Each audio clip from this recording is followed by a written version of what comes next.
We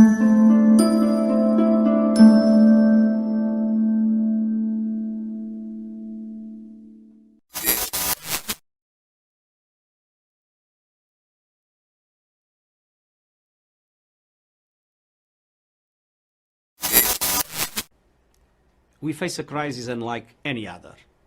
To overcome it, we must unite. So the fight continues to resolve the COVID-19 crisis. And even as those efforts continue, a group of world leaders are coming together to try to stop any future pandemic. More than 20 of them are calling for an international pandemic treaty. The world cannot afford to wait until the pandemic is over to start planning for the next one. We must not allow the memories of this crisis to fade and go back to business as usual. It has taught us one brutal lesson. No country, no continent can defeat a pandemic alone. It requires a global approach, the us rather than the me, and a collective commitment at the highest political level. The next pandemic is not a question of if, but when. So we must be ready, and we have no time to waste. If you want to get back to your favorite places and feel confident they have put your health and safety first, look for the Well Health Safety Seal. Look for the Well Health Safety Seal. Look for the Well Health Safety Seal. You'll see it at schools, offices, banks, childcare centers, all the places we go. The Well Health Safety Seal means that we'll feel better going into restaurants, theaters, stores, hotels, stadiums, and all the places that we love. So look for the Well Health Safety Seal outside and feel more confident going inside. It's a rating, it's the Well Health and Safety rating that shows the aspects of a workplace environment in response to COVID that is both healthy and safe to returning tenants. Our tenants are able to essentially leave their vehicle in the parking lot and get into their space without touching a surface. We want to make sure that our tenants feel safe coming back to the office. We feel confident in what we've done at this building and across the commercial buildings in Chicago. Normal temperature, normal temperature. Chair Paul, I'd like to probe a little bit deeper on central bank digital currencies, and in particular, the need for a secure digital ID for participants. One of the things the coronavirus laid bare is the lack of, simply a list of citizens of the U.S. and in our ability to rapidly distribute funds, particularly to the underbanked.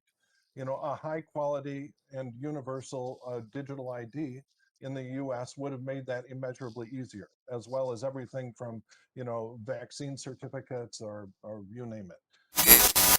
But I think that there are many more people, millions of people, who, for whatever reason, have concerns about the vaccine, who just don't know what's in it for them. And we need to make it clear to them that the vaccine is the ticket back to pre-pandemic life.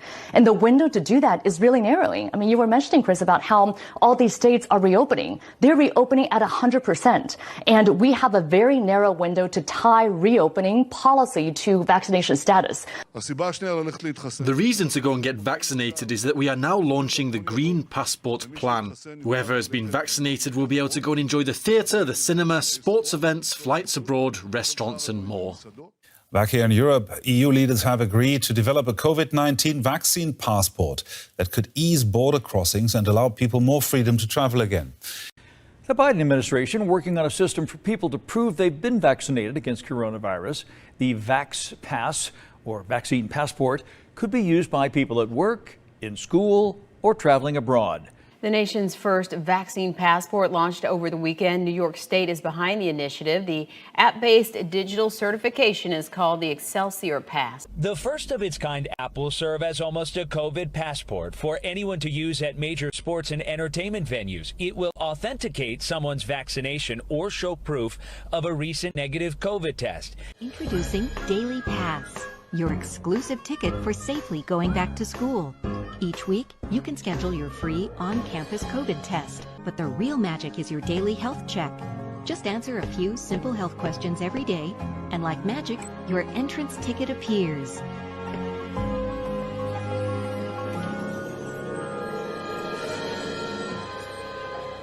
Welcome back.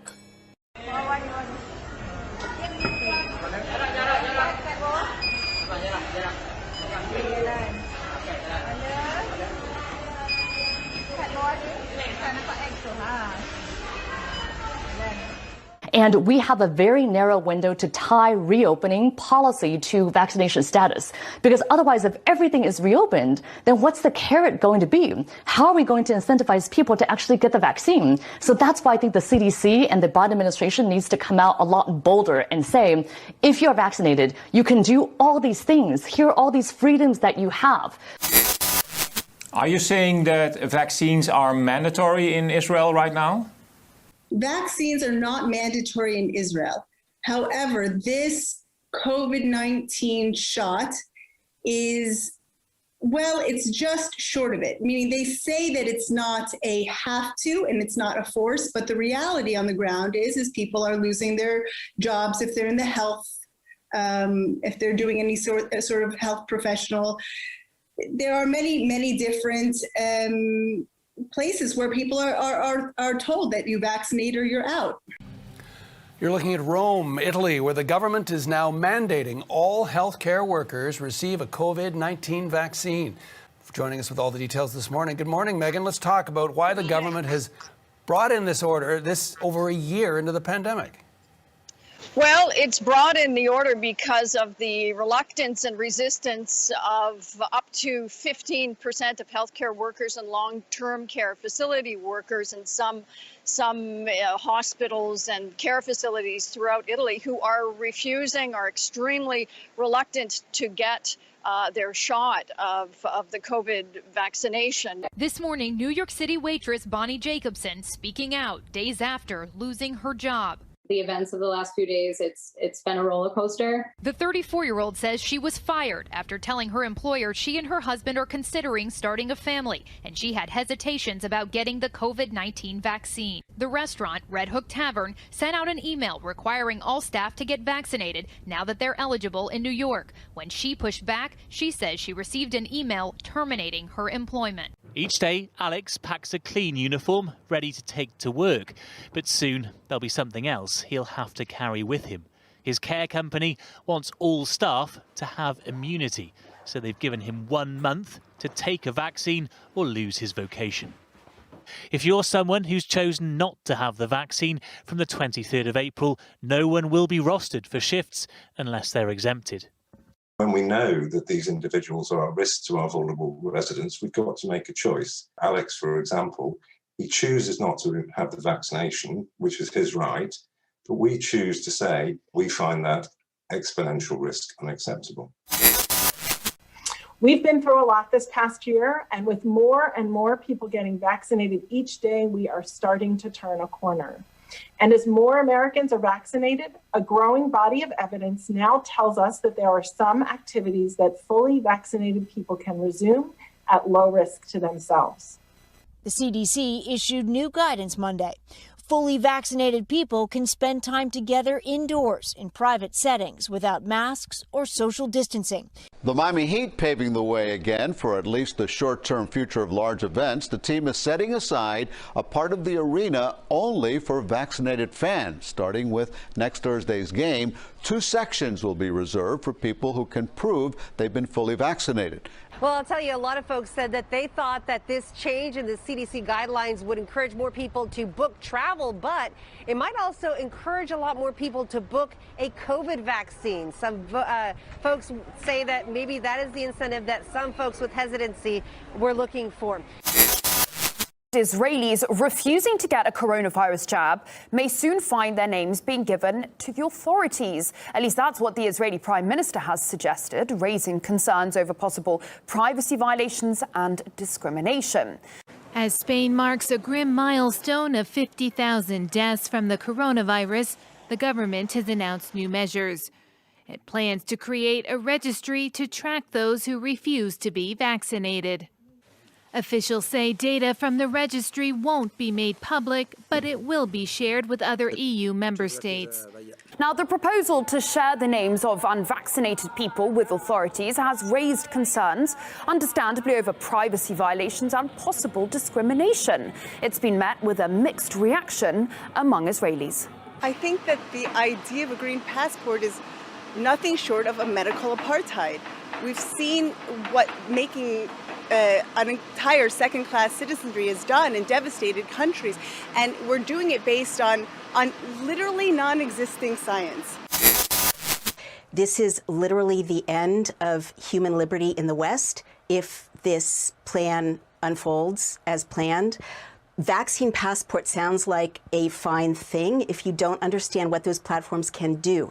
I'm CEO of a tech company. I understand what this platform does. It's not about the vaccine. It's not about the virus. It's about your data. And once this rolls out, you don't have a choice about being part of the system. But what we see here in New York City and other cities around the U.S. is a movement to expand a very different technology, a type of vaccine passport that wouldn't be used when you fly internationally, but used when you go to work, go to school, even go to the local grocery store.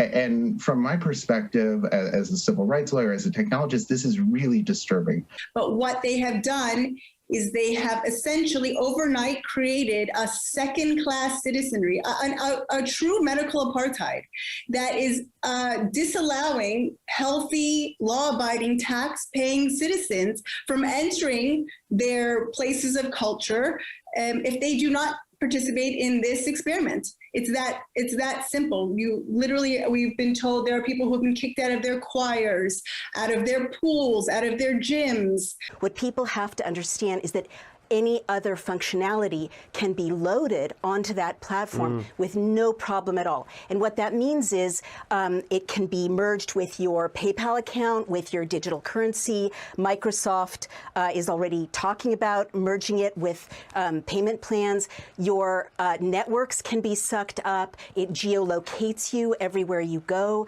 Your credit history can be included. All of your medical history can be included. And I am so worried that this vaccine passport drive will transform medical segregation into digital segregation in nearly every public space. We're talking about something that could exclude millions of people from the necessities of basic life and compound the injustices that have defined our healthcare response to this entire pandemic. The divisions are so extreme, are so unreasonable.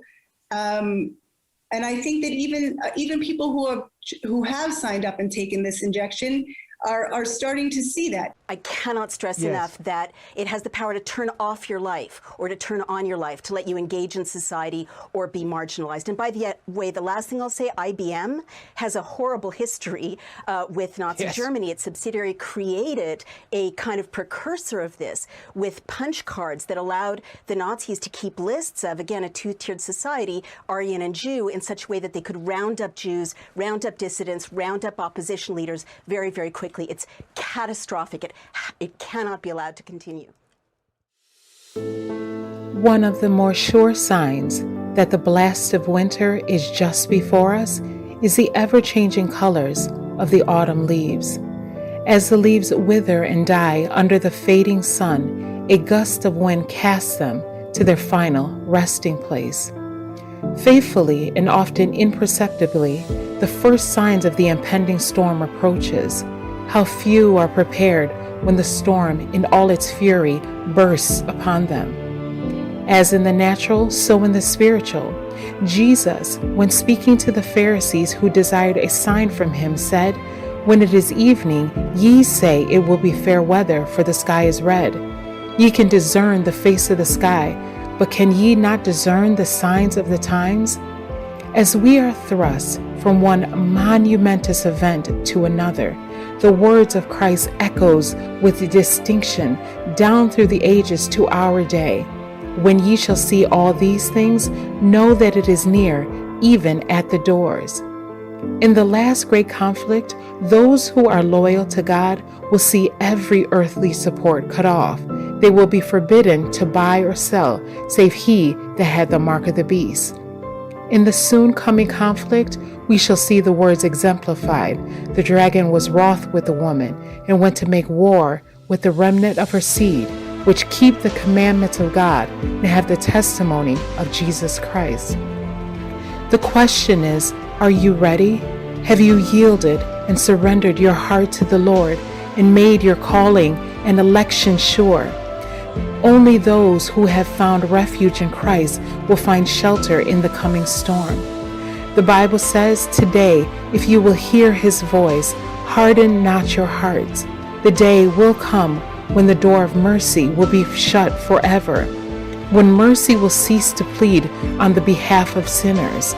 Too late will they desire to give their lives to Christ. Too late they will hear the fearful words, depart from me, ye that work iniquity.